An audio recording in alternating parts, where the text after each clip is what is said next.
कि शिव महापुराण का एक सबसे बड़ा नियम है, आप जब कथा सुनने के लिए बैठते हो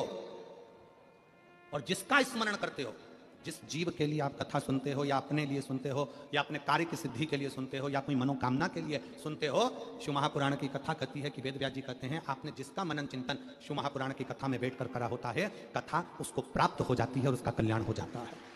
शिव महापुराण का सबसे बड़ा एक आनंद है कि हम कथा में बैठकर जो स्मरण करें, इसलिए निवेदन है कथा में बैठकर हमेशा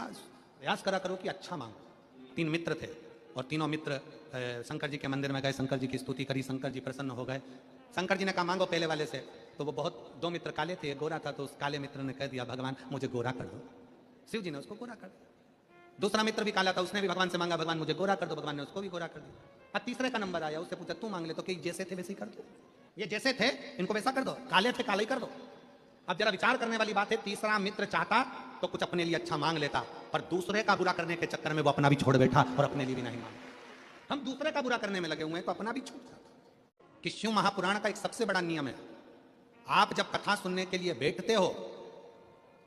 और जिसका स्मरण करते हो, जिस जीव के लिए आप कथा सुनते हो या अपने लिए सुनते हो या अपने कार्य की सिद्धि के लिए सुनते हो या कोई मनोकामना के लिए सुनते हो, शिव महापुराण की कथा कहती है कि वेद व्यास जी कहते हैं आपने जिसका मनन चिंतन शिव महापुराण की कथा में बैठकर करा होता है, कथा उसको प्राप्त हो जाती है।